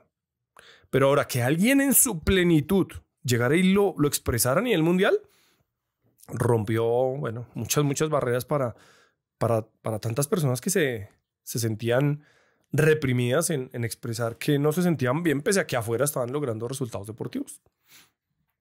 Y creo que eso es algo muy importante también de no perder de vista, en la cuestión que incluso usted ha escrito sobre eso, de cuando no hemos trabajado bien la mentalidad, podremos a veces incluso haber alcanzado lo que según anhelábamos y nos podemos sentir vacíos, ¿no? Y hay veces que ya encontramos un propósito más allá que solo el resultado y que incluso perdiendo podemos sentirnos las personas más felices del mundo, ¿no? Que es algo que me ha pasado a mí muchas veces, que antes, ¿no? Y digo, wow, ¿cómo puede uno cambiar esa perspectiva? Precisamente cuando no le apuesta totalmente al resultado, que sí es importante. De hecho, es algo que me gustaría mencionar para pues, los que no conocen este método, la parte del RCP, que es el rendimiento, el crecimiento y el propósito, que van los tres tratando de... No que uno importe más que el otro, sino que los tres se conjuguen para que vayan de la mano y poderlo llevar pues al máximo nivel para nosotros mismos, ¿no? No satisfaciendo pues a los demás. Creo que es algo interesante. Bueno, es que eso fue lo que me pasó en el 2015. Entonces, 10 años después, yo estoy tocando el cielo con las manos a nivel deportivo y me sentía igual de vacío. Dije, bueno, ¿y qué? O sea, otro contrato, otro no sé qué. De hecho, hoy día, para que tú te hagas una idea, luego de que yo tomé esa decisión de retirarme, hubo un factor adicional y es que empezamos a percibir, quienes éramos jugadores hasta ese momento, que había una suerte de mercantilización exagerada o, vamos a decir que, abaratamiento del deportista por parte de las instituciones. Entonces empezaron a vernos como no, nosotros no les podemos pagar todo ese dinero, siendo que ellos estaban ganando muchos más millones a costa de nosotros y éramos empleados de aquellos equipos. Entonces ellos se unen y empiezan a decir, no, lo mínimo, primero lo que hacen es incrementan la cantidad de extranjeros que ponen en la liga profesional. No sé, al día de hoy creo que todavía se mantiene, que era de 4. Entonces imagínate, en un deporte que los que participan activamente, ¿no? En un partido son 5 contra 5 y tienen 4 que no son locales, que son americanos que se desarrollaron en otro contexto, que son europeos, que son argentinos, que son de países que son potencias mundiales en deporte, obviamente eran unos aventajados sobre nosotros. Entonces esa fue una de las cosas que hizo que dijeran, no, ustedes no les podemos pagar tanto. Entonces lo que empezamos a reflexionar muchos, entre ellos yo en ese momento, fue, a ver, yo he construido una carrera, como se dice, una carrera, he invertido sangre, sudor y lágrimas para llegar hasta acá. Me he caído y me he levantado como 50 veces. O sea, yo tengo una trayectoria, nadie me lo regaló. No fue ¿no? Y para que te digan en la cumbre de tu rendimiento que ahora tú vas a tener que devengar un salario de alguien que está comenzando y que pongan a todo el mundo así, ¿no? Que bajen, vamos a decir que bajaron la calidad de la liga a las malas. Yo dije, no, eso no puede pasar. Que ahí fue donde surgió el concepto en mi cabeza del famoso gánate a ti mismo o de ganarte. Entonces yo dije, bueno, yo ya hice mi parte. Ahora el sistema en el cual estoy no me está dando esa satisfacción, esa plenitud, porque encima a nivel económico, que sería el área del rendimiento, a nivel económico, me estás limitando. Ok, vamos a decir que a nivel del crecimiento como persona, también era un problema, porque a nivel del crecimiento como persona tampoco te tenían bien, no te daban las mejores condiciones. Vamos a decir que en la mitad de mi trayectoria nos tuvieron como deportistas de élite, con alimentación, con un grupo interdisciplinario, con hoteles, o sea, estamos muy bien, no estamos muy bien. Pero a medida que fue pasando el tiempo, eso empezó a decaer. Entonces yo dije, a nivel humano, tampoco estamos bien, ¿no? Tampoco estamos bien. Y a nivel del propósito, yo empecé a darme cuenta que mi deporte cada día era, o sea, no había impacto positivo. Todo se había vuelto un medio para un fin, una transacción, un medio para un fin, un medio para un fin. Entonces, si yo seguía persiguiendo resultados deportivos y persiguiendo resultados deportivos a costa de nada, ¿no? Casi que a costa de nada en las 3 líneas que te acabo de mencionar, no tenía sentido continuar. Y el detonante, hubo 2 detonantes. El primero fue cuando yo juego un partido, era como la penúltima fecha de aquel torneo profesional, donde casualmente los chicos de una escuela que yo había fundado con otros amigos en un par de años antes, van a esta ciudad, estaban de paso porque están jugando un torneo y asisten a ver ese partido de la profesional. Ellos al final nos piden una foto, ¿no? Nos sacamos la foto, después una mamá me la manda por celular y yo me quedé viendo la foto en mi hotel, me acuerdo como si fuera ayer también. Claro, hace sentido, es que esto ya no se trata de ti. O sea, tú ya lograste todos tus sueños y hasta más de lo que hubieras imaginado, Diego. Ahora se trata de esos niños. Mírales las caras. Niños estaban como viendo a los jugadores de la NBA. O sea, nosotros en ese momento éramos ídolos como si fuéramos de la NBA para ellos. O como si fuéramos campeones olímpicos.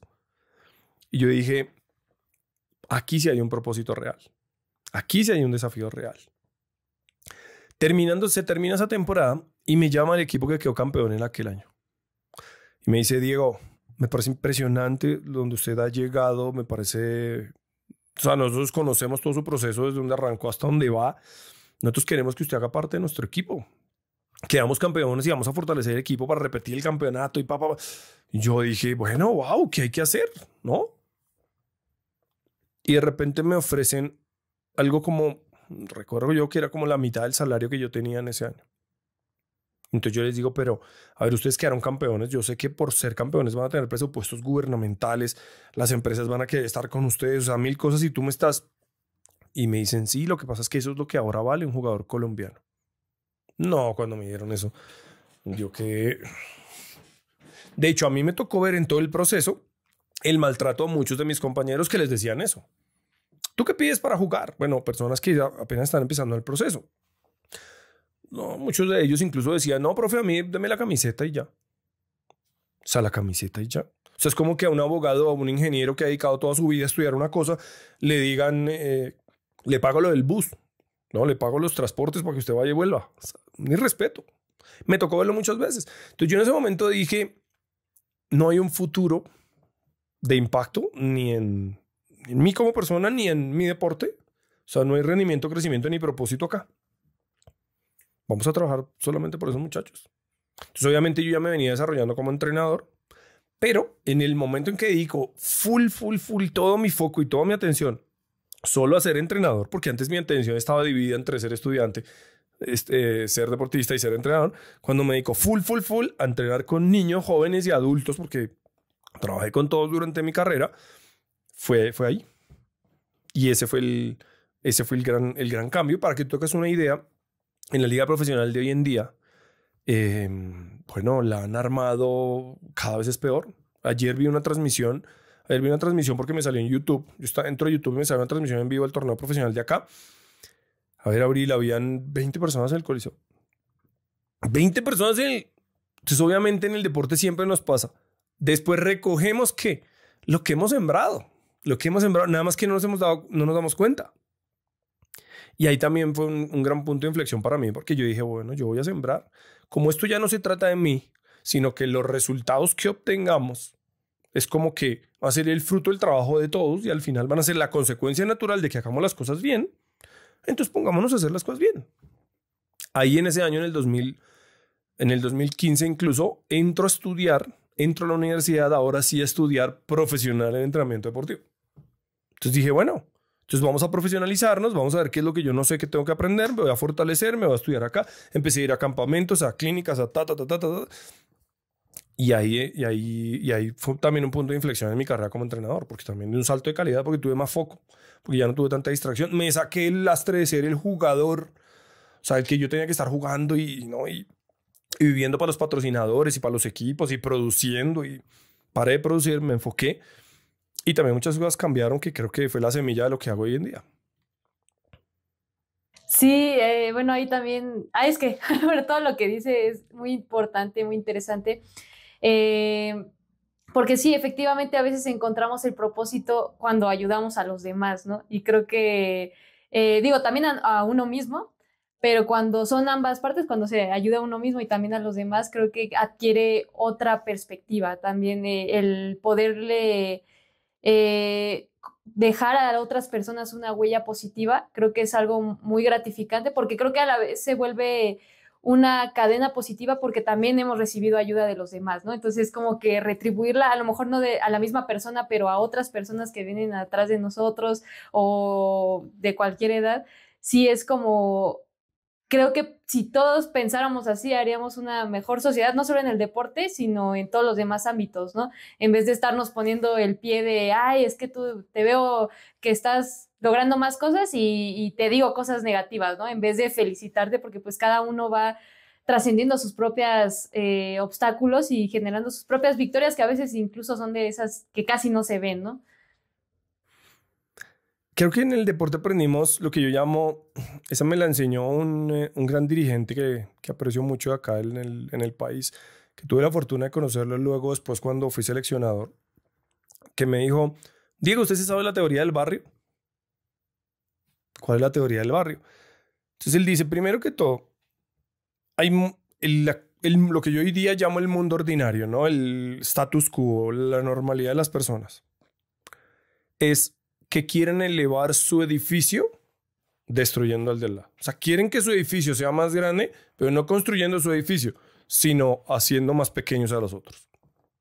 Y en el deporte lo estás viendo todo el tiempo. Todo el tiempo. El entrenador que le quiere sacar al deportista que le dice cosas al otro para tratar de ganarle solo hablando, los padres de familia que riñen entre ellos porque mi hijo sea mejor, porque yo quiero sobresalir y pasarle por encima a todos. Entonces él decía, ahora si usted se pone a pensar, usted puede tener el edificio más alto, pero ¿qué es lo que hace que el barrio sea valioso? Claro, no tiene... A ver, yo puedo tener un edificio muy bonito, brutal, lo que fuera, en el peor barrio, en el más inseguro, en el más feo, en el... ¿Cuánto vale mi edificio? No vale nada. Ahora, si mi edificio es el alto del maravilloso barrio en donde todos desarrollaron sus mejores casas, sus mejores talentos, no sé qué, y encima usted sobresale, entonces su casa tiene un valor ilimitado. Entonces él dice, ¿y cuál es la mejor manera? ¿Cuál es la mejor manera de que usted tenga el edificio más alto, si es eso lo que se supone que quiere? Pues ayuda a los otros a construir la casa.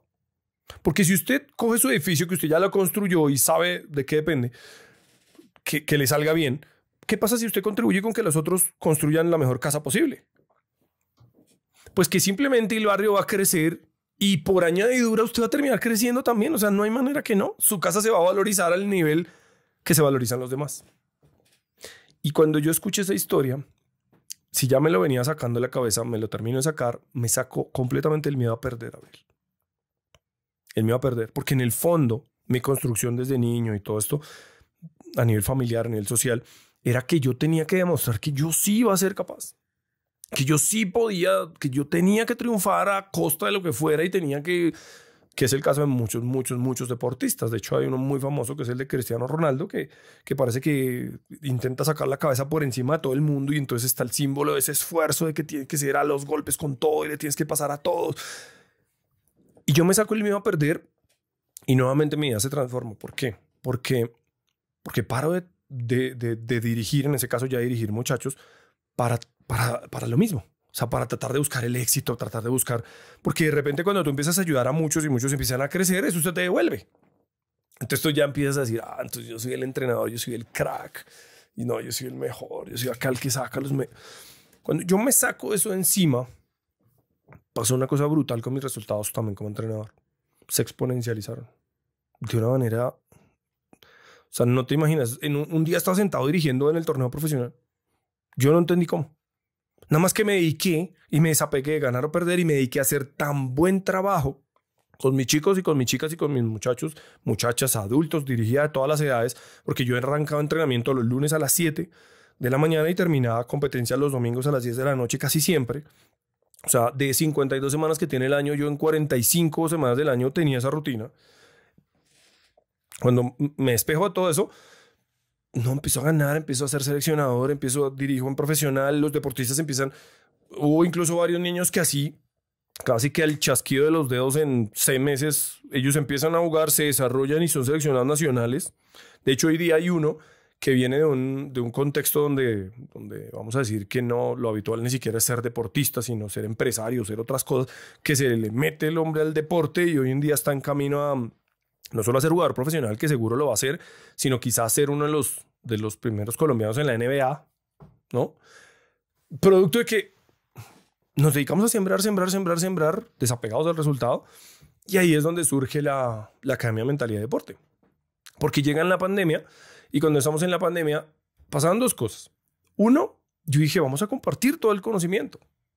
Vamos a compartir con las personas lo que empezó a pasar en la pandemia. Seguro a ti también te pasó que empezaste a ver que todo el mundo, que webinar, que Zoom, que esta cosa no existía, ¿no? O existía de una manera a muy pequeña escala.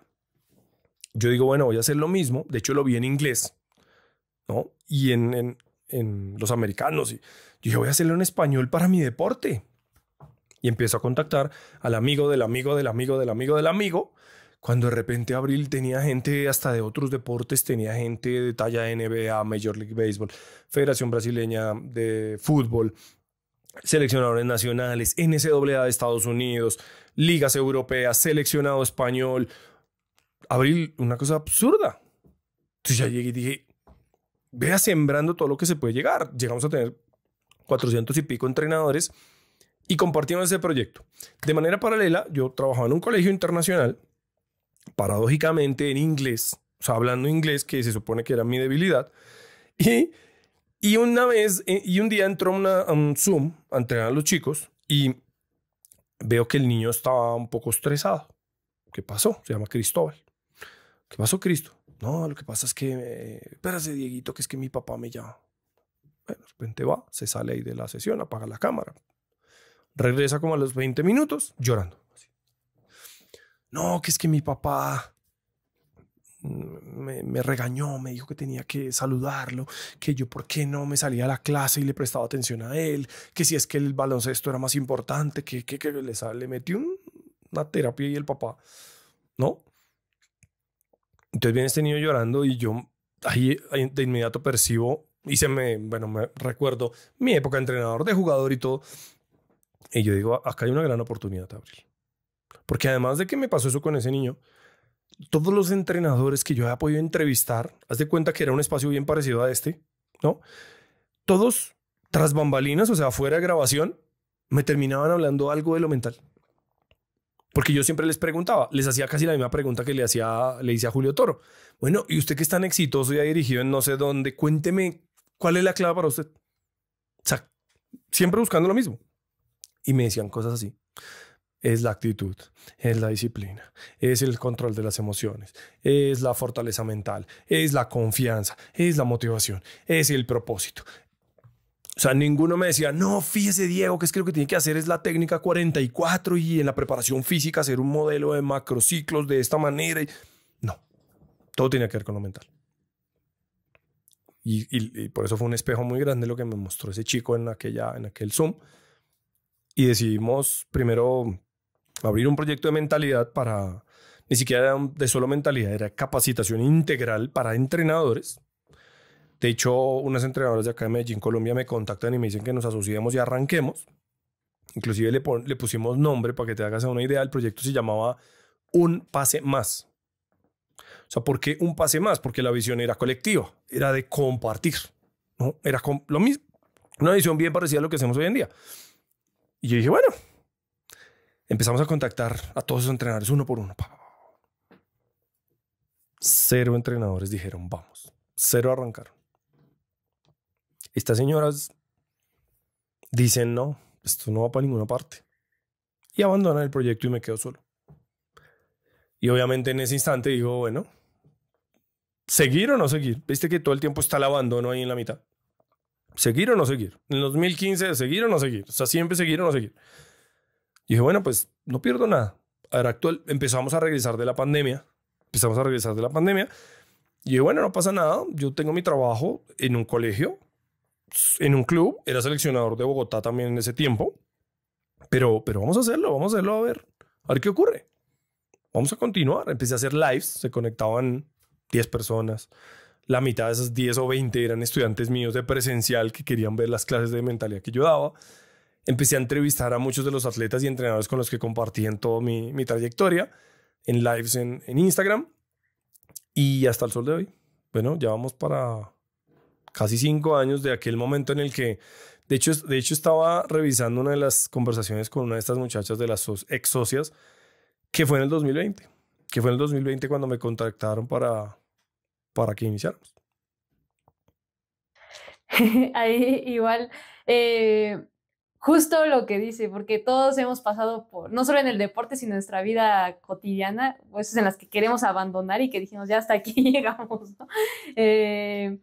Y que bueno, como decimos, a veces sí es importante cuando uno cambia a lo mejor la meta y así, pero en general hay veces que es que no vaya a funcionar a la primera, no significa que no vaya a funcionar después, ¿no? Y al contrario, es bueno porque como ya habíamos mencionado, podemos hacer una retroalimentación de qué es lo que está fallando para poderlo, pues, mejorar la próxima vez, ¿no? Y creo que es esa parte de la perseverancia, de, pues, a veces no funcionará, pero pues vamos a hacer esos ajustes y poderlo continuar. Porque creo que cuando hay un propósito, como decimos, más allá pues, para poder ayudar a los demás, creo que fluye más. Bueno, eso es lo que pienso yo. Yo creo que la revelación de lo que me ocurrió en el 2015 es eso que tú estás diciendo. Yo puse a partir de ese año, llevamos una década en eso, los puse a ustedes, los deportistas, en el centro. Y bueno, hasta este momento se trató de Diego Quiroz. O sea, hasta este momento se trató de Diego saliendo adelante, la carrera profesional, la típica que viene de nada a hacer, ¿no? Parece la historia del sueño de hadas de nadie se lo imaginaba y de repente ocurre. Ok, esto ya no se trata de ti. Esto se trata del deportista. O sea, a partir de este momento todas las acciones tendrían que ser filtradas por esto le aporta al deportista. Esto contribuye con el camino, esto contribuye con el propósito del deportista, esto contribuye con el crecimiento, con el rendimiento, con los resultados, ¿sí o no? De hecho, así fue que terminamos también trabajando con papás. ¿Por qué? Porque primero yo trabajaba solo con deportistas. Y en ese proceso de trabajar solamente con deportistas, ellos se quejaban. Y me decían, sí, profe, yo quiero, pero es que yo dependo de mi papá. Uno, no me da el dinero para invertir en mi conocimiento y en mi transformación. Dos, me echan para atrás en casa. O sea, yo pienso así.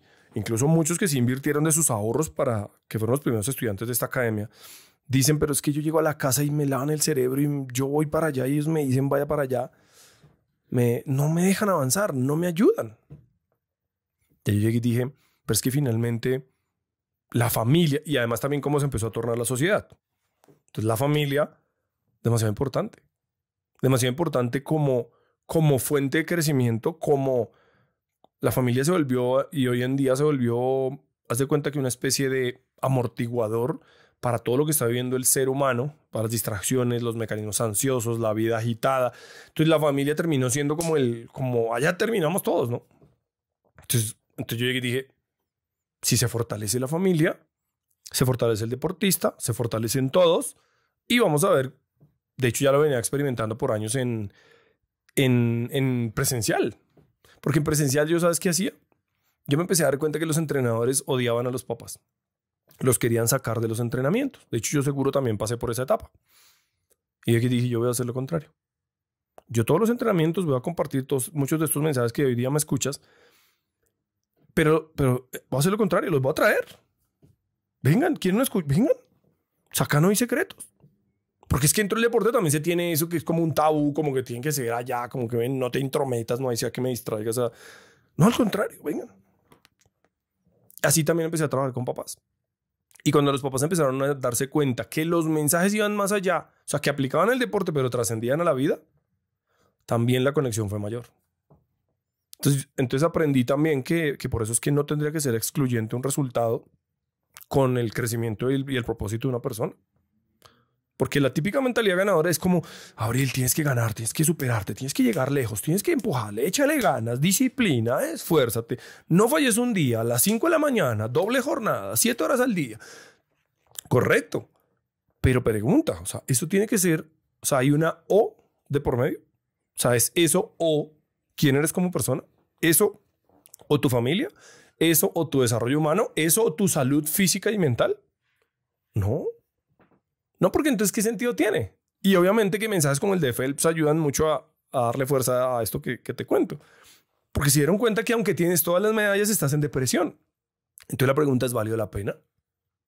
De hecho, si tú te pones a escuchar hoy en día que hay una mayor apertura, muchas personas dicen, ayer escuchaba a un billonario brasileño que sigo mucho porque literalmente construyó su fortuna desde cero hasta muchísimo. Y le decía a una muchacha de 30 años, le decía, yo intercambiaría toda mi fortuna por la edad que tú tienes. ¿Cómo así? ¿Por qué? Es muy simple porque, primero, los conocimientos que yo tengo hasta este momento y mis habilidades no me las pueden quitar. Si yo tuviera tu edad, incluso yo pudiera construir la fortuna que construí ahorita muchísimo más rápido de lo que me tocó. Que él dice que arrancó como a los 18 años y tiene 57. 40 años construyendo su fortuna. Dice, yo en menos de una década ya tendría la misma fortuna. Entonces, cuando hay personas que han logrado en ciertas áreas de la vida, comillas, el éxito, que yo las veo hablando de esa manera, digo, siempre me pregunto, entonces, ¿vale la pena a costa de ti mismo? No vale la pena. Siempre está el factor humano y de ahí es donde se deriva lo que comparto hoy en día. ¿De qué sirve que tienes el resultado externo si el interno no lo tienes? O sea, más bien el grado de satisfacción interna es el que después vas a cotejar con el resultado externo. Que es lo que tú mencionabas hace un rato. Que también es una gran trampa del ego porque el sistema deportivo es un sistema egocéntrico, es un sistema que promueve la adulación, el reconocimiento, ¿no? Muchas veces ni siquiera la inspiración, porque cuando te inspira alguien, cuando tú conoces la historia.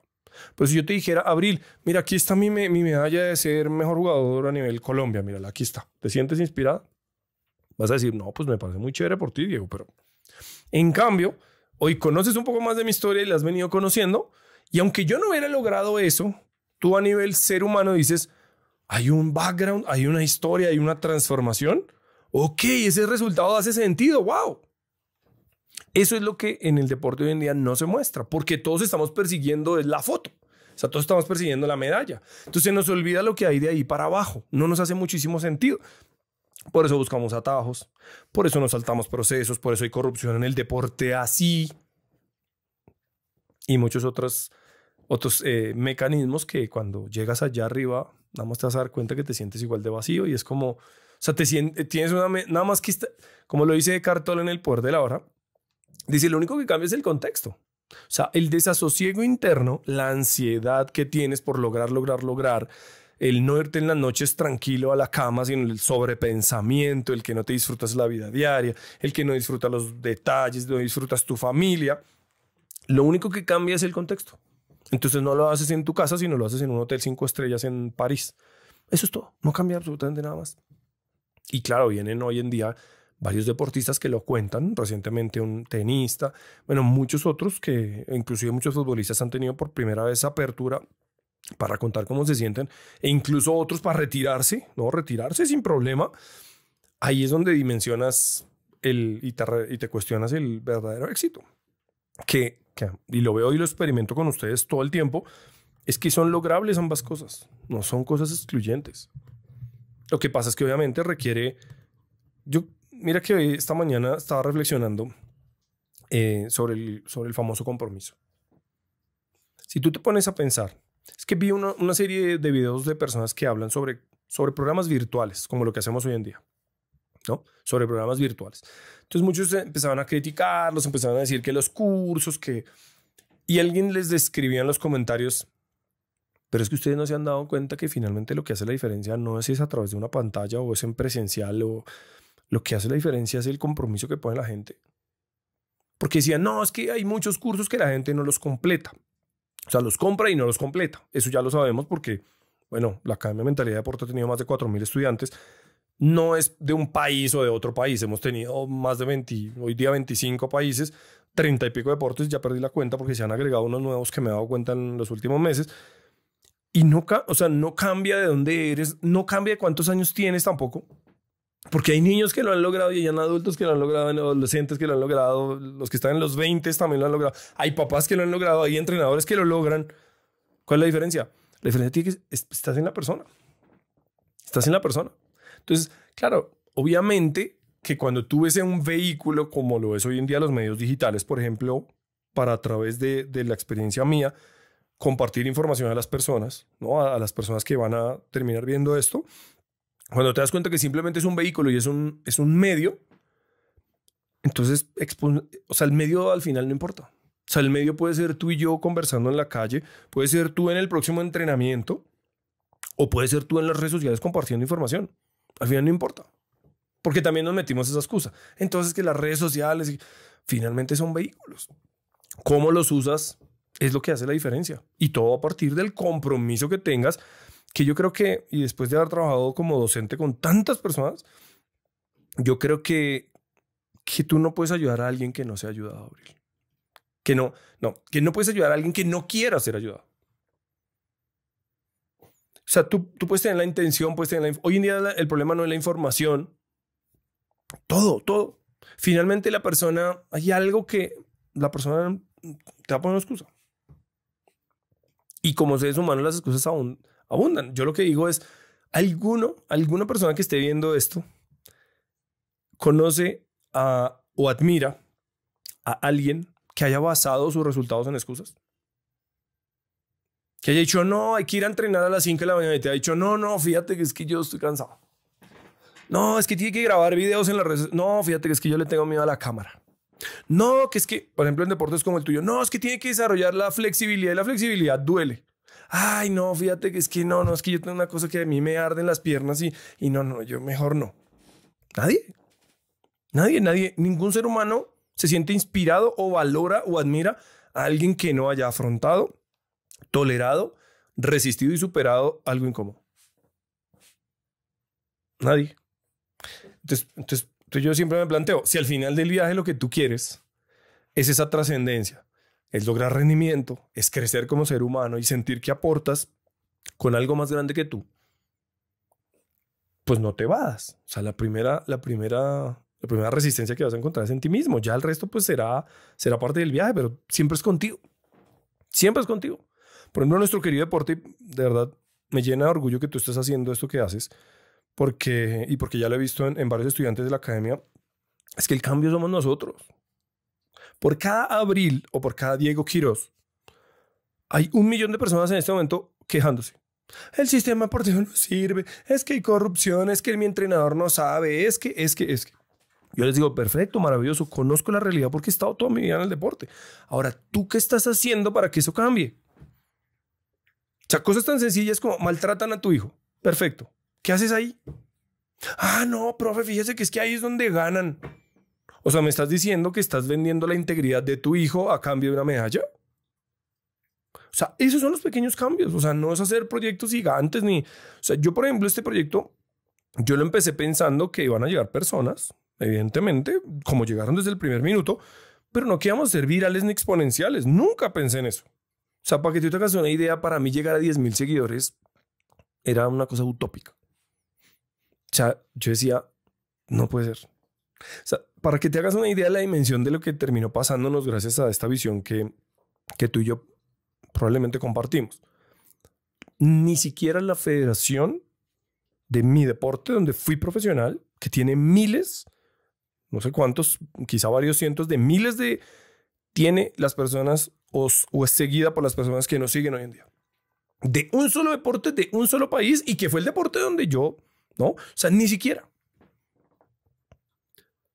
Eso me da para pensar que necesitamos más personas como tú. Y por eso le hago un llamado a las personas jóvenes. Las personas jóvenes, porque adultos y adultos mayores tenemos un montón que están dispuestos a quejarse. Ellos verán en su propio viaje de transformación. Pero yo les digo a todos ¿ustedes qué quieren recibir en el futuro? ¿Qué historia quieren contar? Esa es una de las cosas que me mueve a mí todos los días. Si a mí me preguntaran en 20 años que contar la historia de mentalidad de deporte, ¿qué historia quiero contar? No, una historia que se basó en buenas intenciones, pero que te dio miedo grabar videos todos los días. No, que sí, tú tenías muchas ganas, pero que querías entregarle solo videos a los muchachos y desaparecerte e irte a vivir tus vacaciones en Dubái. ¿O quieres contar una historia que estuviste semana tras semana, todos los años, con tus estudiantes, con tus papás, con tus entrenadores, ahí con los problemas reales, enfrentando los desafíos reales, los villanos reales, y por mucho tiempo y a escala masiva. Porque no es fácil, Abril. O sea, no es fácil.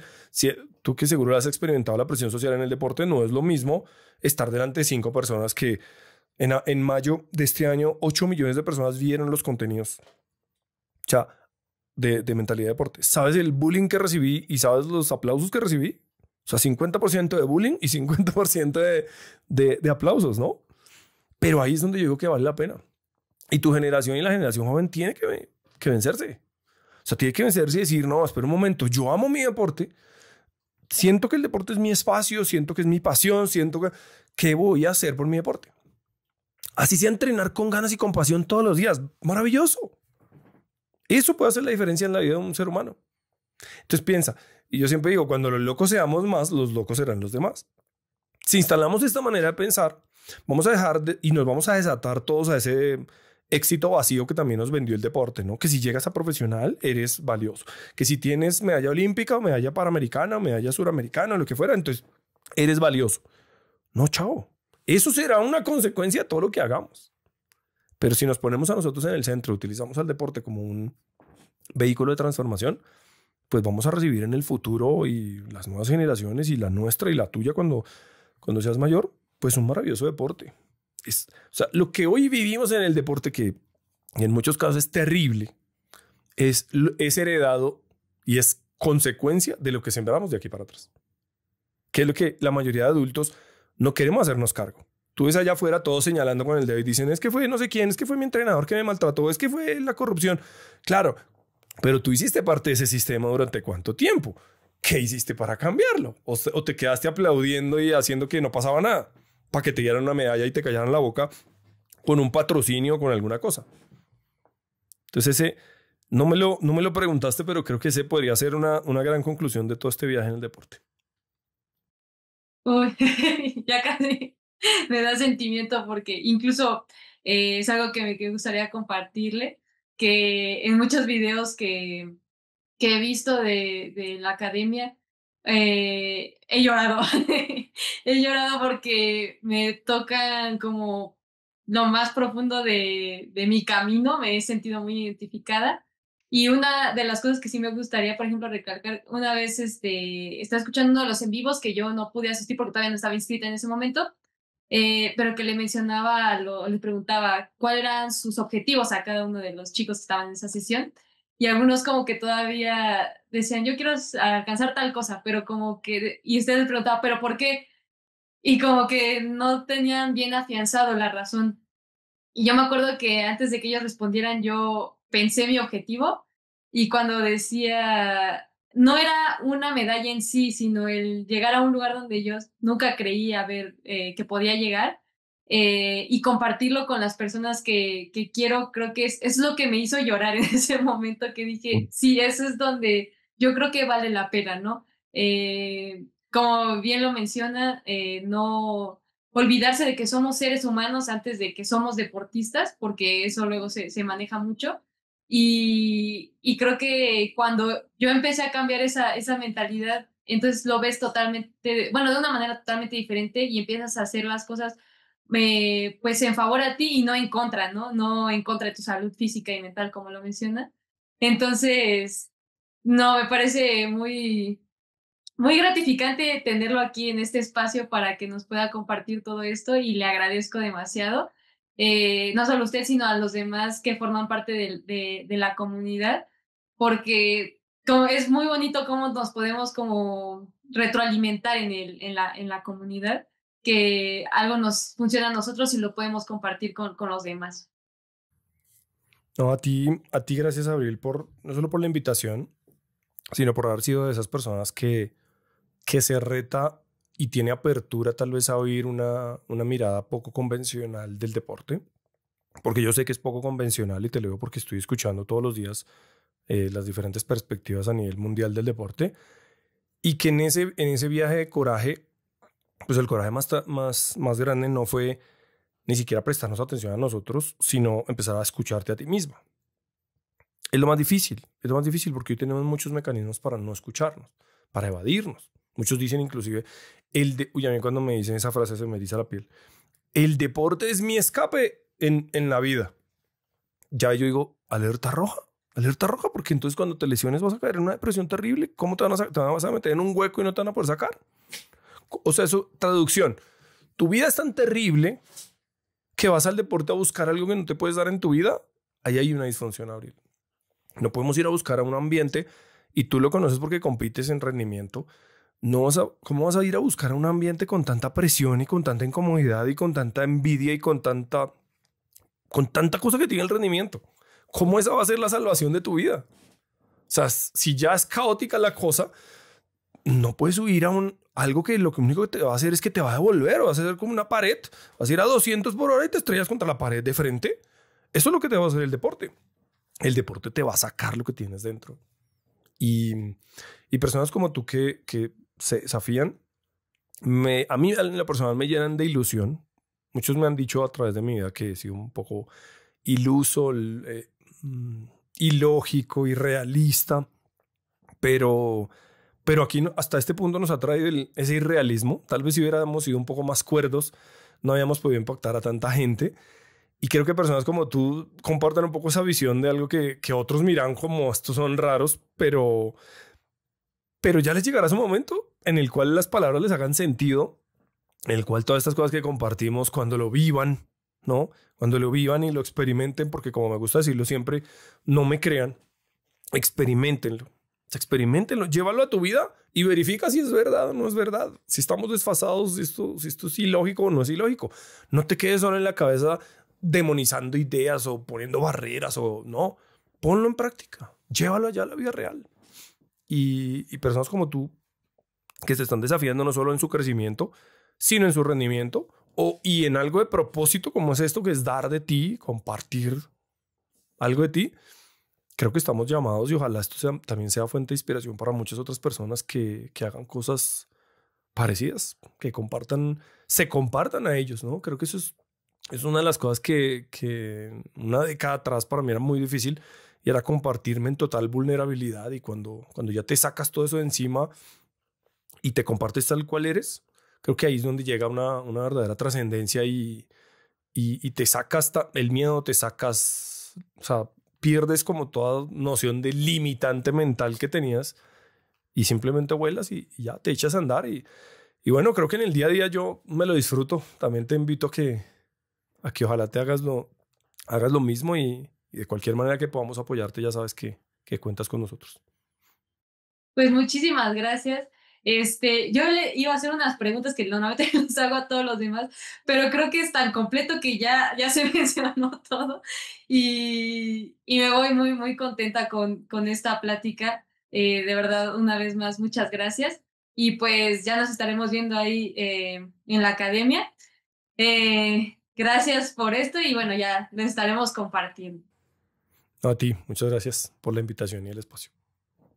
Nos vemos.